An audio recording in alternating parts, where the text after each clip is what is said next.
Agriculture में महिलाओं का मैं सब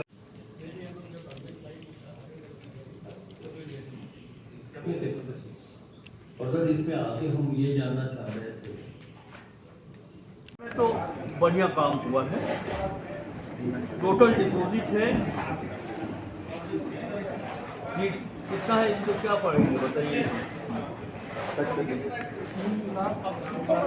ये लाख में ही रखे हैं। मैडम पीछे कीजिए ना, आप पीछे कीजिए। कैमरा सामने जूम। 7.4 ये डिपॉजिट है, ये करोड़ का फिगर है। फिर से बताया, पूरे झारखंड के कमर्शियल बैंक में 35027 ये डिपॉजिट है कमर्शियल बैंक, और लोन एडवांस हुआ है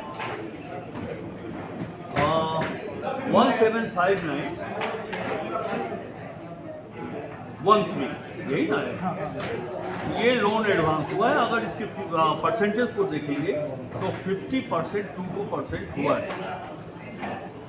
एक तरफ प्रसन्नता की बात यह है कि वो झारखंड जब शुरुआती दौर में हमारे राज्य में CD रेशियो 32% था, तो वो बढ़कर के अब 50% हुआ है।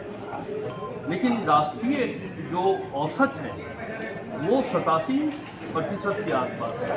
हम राष्ट्रीय औसत से फिर भी 37% पीछे चल रहे हैं। तो हमने सुझाव दिया जितने कमर्शियल बैंक हैं कि लघु, सूक्ष्म और मध्यम इंडस्ट्रीज के सेक्टर में आप लोन एडवांस करिए, एजुकेशन के सेक्टर में, KCC के सेक्टर में, प्रायोरिटी और नॉन प्रायोरिटी सेक्टर में आप लोन एडवांस करिए। भावना यही थी कि झारखंड का निर्माण इसके लिए हुआ था कि हमारे गांव में रहने वाले लोग सामाजिक आर्थिक दृष्टिकोण से आगे बढ़े, लेकिन आज भी वो बहुत पीछे है। मैंने उनको कहा अपने संबोधन के क्रम में कि ये सही है कि केंद्र सरकार के द्वारा योजनाएं चलती हैं, आर्थिक उत्थान की राज्य सरकार भी योजनाएं चलाती हैं, लेकिन जब तक बैंकर सपोर्ट नहीं करेगा लोन के माध्यम से, तब तक वह लक्ष्य हम प्राप्त नहीं कर सकते। कोई भी राज्य प्राप्त नहीं कर सकता है जो उनका उद्देश्य होता है कि कैसे सोशियो इकोनॉमी को हम डेवलप करें। तो उन लोगों ने कहा है कि हम अगले वित्तीय वर्ष में लगभग 50% से बढ़कर के 55% हम ये CD रेशियो प्राप्त करने के लिए उन्होंने भरोसा दिया है। एक दो चीज़ों पर हमने उनको कहा है कि नए एंटरप्रेन्योर को आप सामने लाइए।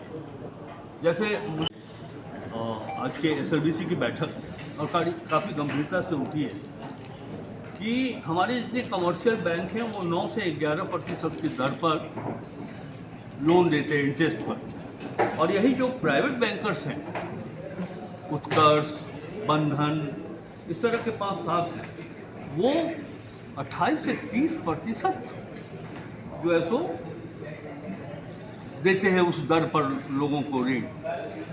हमने कहा कि क्या कारण है कि आज हमारे बैंकर से, कमर्शियल बैंकर से लोग लोन नहीं लेने के बजाय उनसे प्राइवेट बैंक से लोन लेते हैं, लेकिन उनका दर होता है 30%, 28%।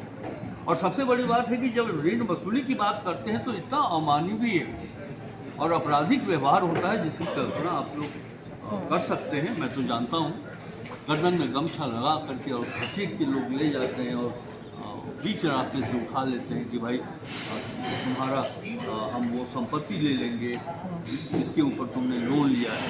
तो मैंने कहा कि साहब ये तो आपराधिक कृत्य की श्रेणी में आना है।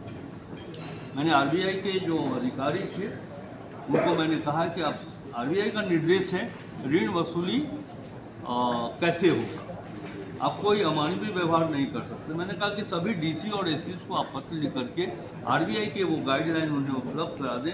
अगर उनके जिला में ऐसा पाया जाता है कि प्राइवेट बैंकर्स ऋण रिकवरी में अमानवीय व्यवहार करते हैं तो उनके विरुद्ध आपराधिक मामला दर्ज किया जाए।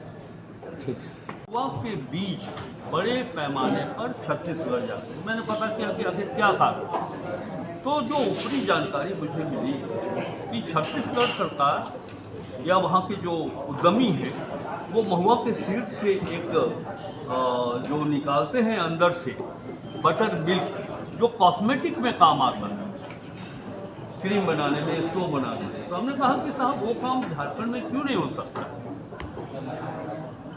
साल के पेड़ से अगर सीड, हमारे यहाँ साल का पेड़ बहुत है, तो उसके सीड्स को हम दूसरे राज्य में जाने के बजाय उस पर आधारित हम यहीं क्यों प्लांट स्थापित नहीं करें। उसी तरह देखिए महुआ हमारे ग्रामीण क्षेत्र हो या शहरी क्षेत्र हो, लोगों के संस्कृति में शामिल हो चुका है, हम उसे रोक नहीं सकते।